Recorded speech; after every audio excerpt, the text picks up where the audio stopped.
Dhaka medical কলেজটাকে যদি round দিই, সবগুলা করিডোর যদি ঘুরি, আমার মনে হয় এই ব্যাপারে সবাই আমরা একটু লজ্জাই পাবো খুব সম্ভবত। আমরা তো হাসপাতালের ফ্যাসিলিটি, ডাক্তারদের বেতন ভাতা দিয়ে বিভিন্ন বিষয় আমরা আলাপ করলাম। একটা বিষয় মনে হয় বোধহয় আমরা এড়িয়ে গিয়েছি। এই বিষয়টি একটু আমি আপনাদের সামনে তুলে ধরতে চাই। এই বিষয়টাতে আমি রীতিমতন আপনাদের হেল্প চাইছি, আপনাদের সহযোগিতা চাইছি আমি। সেটা কি?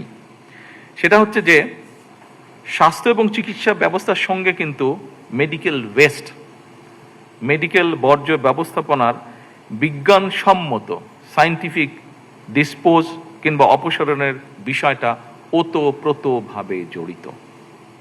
আমরা যদি এখন সবাই একটা ইন্সপেকশনে বেরোই ঢাকা মেডিকেল কলেজে, খুব সম্ভবত ঢাকা মেডিকেল কলেজের প্রিন্সিপাল সাহেব এখানে আছেন, তারপরেও যদি বের হই আমরা ঢাকা মেডিকেল কলেজটাকে যদি রাউন্ড দিই, সবগুলা করিডোর যদি ঘুরি, আমার মনে হয় এই ব্যাপারে সবাই আমরা একটু লজ্জাই পাবো খুব সম্ভবত। এখানে আমার মনে হয় শুধু যে যারা এটার সাথে জড়িত, এই কাজটার সাথে জড়িত, এখানে শুধু যে তাদের দায়িত্ব তা না, এটা আমার মনে হয় আমাদের সকলের দায়িত্ব। এটা একটা কমন সেন্সের ব্যাপার। এই বিষয়টাকে বোধহয় আমরা কমন সেন্স হিসেবে নিয়ে এখানে যদি আমরা সবাই অবদান রাখি, সবাই যদি আমরা একটু একটু করে চেষ্টা করি, তাহলে আমরা একটা পরিষ্কার, শুধু নতুন বিল্ডিং হলে তো হবে না, বিল্ডিংটার পরিবেশটা তো আমাদের রক্ষা করতে হবে। এবং পরিবেশটা যদি আমরা মনে করি শুধু যাদের দায়িত্ব ক্লিনিংয়ের তারাই করবে এটা, তাহলে আপনি শুধু নিজের ঘরটা নিয়ে, বাসাটা নিয়ে, আপনি ঘরটা, বাড়িটা নিয়ে যদি চিন্তা করুন, ধরেন আপনার বাড়িতে আপনারা 5-6 জন মানুষ থাকেন, আপনার ফ্যামিলি মেম্বার সবাই 5-6 জন মানুষ থাকেন।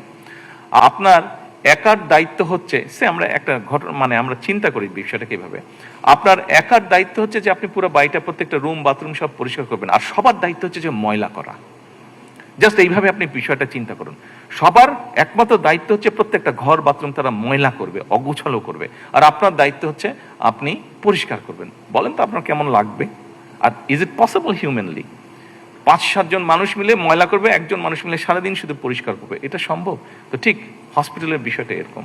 এখানে ডাক্তার বলুন, নার্স বলুন, আপনারা যারা শিক্ষার্থী আছেন তারা বলুন, আমার মনে হয় এই বিষয়টা সবাই যদি আমরা সচেতন হই, এই বিষয়টা বোধহয় আমরা পরিবর্তন করতে